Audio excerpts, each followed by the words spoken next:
Tanaw sa malayo ang helicopter ng Chinese Navy na yan na mababa ang lipad sa Sandy Cay Free malapit sa Pag-asa Island noong Sabado. Tumagal ng 10 minuto ang pangaharas sa kanila kaya nasugatan ng ilang scientist, crew ng Bureau of Fisheries and Aquatic Resources o BIFAR at miyembro ng media.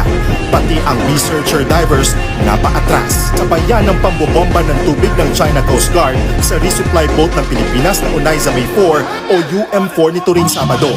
Di lang isa, kundi 2 barko ng China ang nagsanib puwersang i-water cannon ng UM4.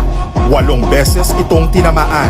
Halos magkalasog-lasog na yung malaking bahagi nitong resupply boat. Ayan, makikita po ninyo dyan sa taas niya, nasira na ng pag-water cannon ng China Coast Guard. Giit naman ng China nang ihimasok ang Pilipinas nang walang pahintulot. Sa kanila raw ang teritoryo.